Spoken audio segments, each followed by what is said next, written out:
Hi, it's me again. I'm back with another video in a new location with a new setup. I ended up moving over the past week or so, like the past 2 weeks. So now I'm at a new place. I really like it. I'm probably not gonna show pictures because it's probably gonna be my home for a while. So let's move on. Okay. So today's video is going to be about a more serious topic. It's something that I've been noticing and paying attention to over the past weeks and weeks and weeks, and ever since the election, really. So as you all know, I do live in Taiwan. I moved here almost 4 years ago. Yeah. So I have been out of the US for a very long time, and the reason I left was during COVID. And I noticed, things going a little bit down and getting worse. So I decided for me, for my health and for my well-being, that it was probably best to leave, because there also weren't any opportunities in my local area. Like, you guys have probably seen the vlog on my channel if you care. And, there's nothing there. Like, it's just a bunch of empty nothingness, depression, just nothing. Like, no opportunities, no jobs, no development, just big, empty, and expensive.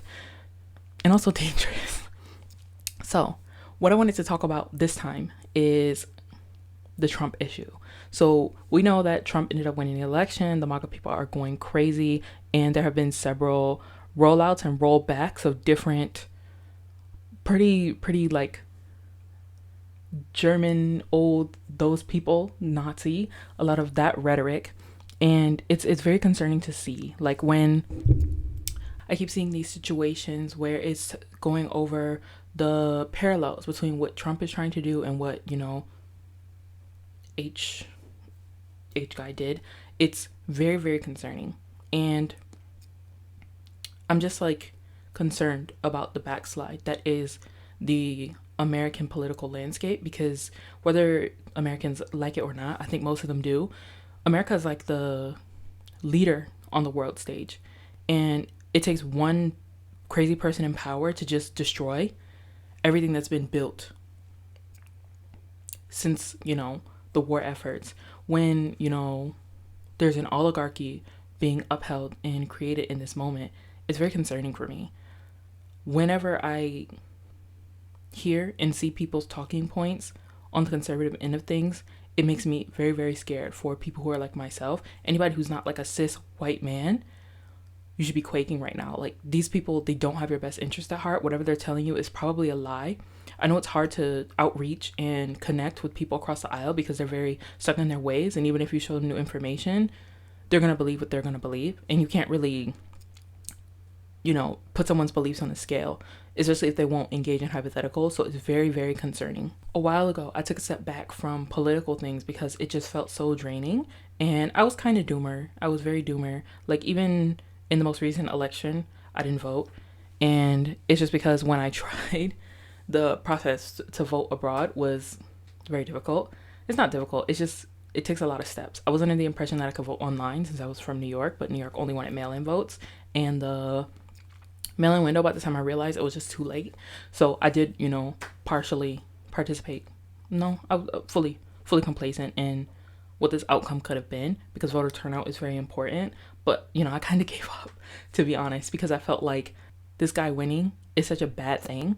And I also just found it hard to care when so many people, whether they were left, right, and center, were downplaying the Biden-Harris administration to big up Trump.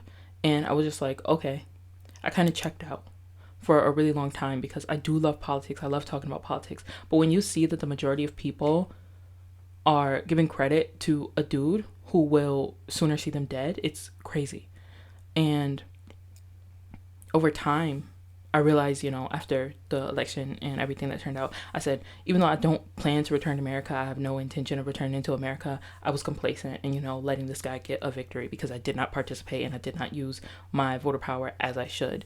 Every time I see this guy on the TV or on the news or whatever, anything that he's bringing up, anything that his administration or the Project 2025 people are wanting to do, I'm just like, there's literally no benefit besides lining the pockets of him and his friends and centralizing power to him. I feel like he wants to be a dictator. If you look at him on the world stage, he's not a very smart guy, and I feel people are going to believe what they want to believe about him. Like, MAGA is clearly a cult. It's a cult of personality. People really like him for whatever reason. They think he's entertaining, and it's just very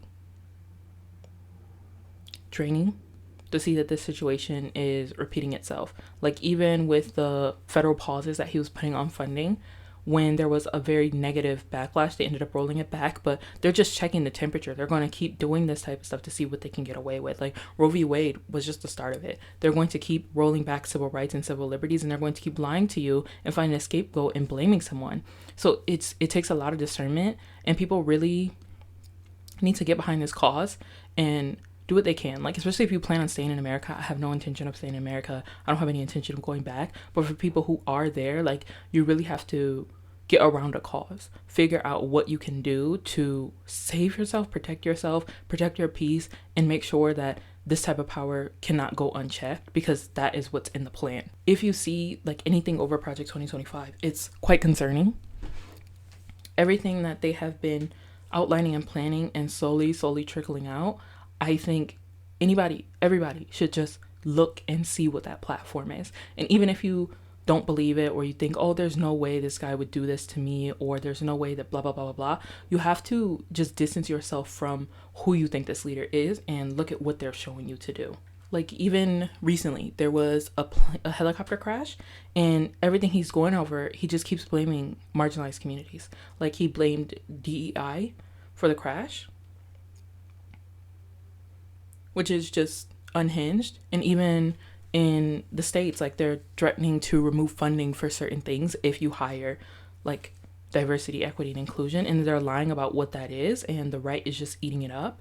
It's very concerning each time I see things in the news where it's obvious blanket scapegoating, and they don't have sound logic. Like, even their reasoning for what they're doing or why they're doing it, it doesn't make sense. So it makes me quite scared to see that the trajectory of the United States, like the Overton window, is just swinging so far to right-wing and authoritarian policies. It's quite concerning. So I'm hoping that people can use their voices and go out and do what they need to do. But I understand as well, from what I've seen, that protests, they won't be as safe as they used to be. Even in America, they weren't really safe. But if you think about like the protests and the rhetoric that was used last time we had major civil unrest, which was after the murder of George Floyd, it's quite concerning to see that he's willing to use his military power to silence and threaten and, hurt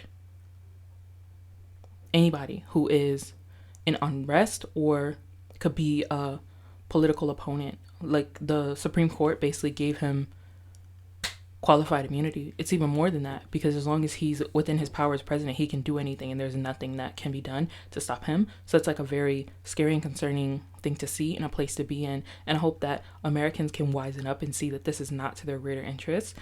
And I'm just very worried about like the state of American politics and how that's going to impact the rest of the world, because even as he keeps talking about paying their fair share, like, he's putting a lot of our allies in a position where they can't trust us.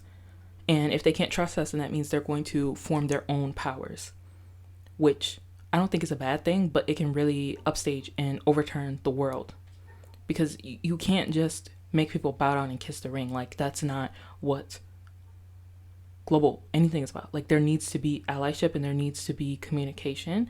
And I don't want to be like super doomer, but like, this whole thing is like quite depressing to me. Like, every time I see something that this guy's doing, it makes me so scared for the state of the world. Like, what if we get plunged into another war because of all the crazy stuff that he's saying and who he's choosing to align with? Like, a lot of his allies are global dictators or people who are borderline dictators. Like, he's very in like wings with those people, and even billionaires. Like, the whole party, I feel like, it's whether it's left or right, everybody has been bought out by these major interests, and once they get that check, they stop participating or stop speaking for their constituents. And I think it's very concerning, and I'm hoping with this message that somebody will see this, somebody will hear this and think, okay, there's more that we can do. So even me, right, I don't have all the answers. I don't know everything about what we can do at this point, because the landscape keeps changing, the laws keep changing, the power just keeps flowing into this one man and his oligarchs that he has behind him. And I'm hoping that over the next coming months or years, something can be done and we can prevent the worst from happening. So I'm going to keep myself informed, keep myself updated, but at the end of the day, like, it's feeling a lot like a shit show. So that's all that I'm gonna say for now. This is a bit of a depressing video, but it's something that has been on my heart for a long while, and I do feel a certain amount of guilt for not using my power to vote. But this whole thing is like quite terrifying in my opinion. So that's all I'm gonna say now. Peace.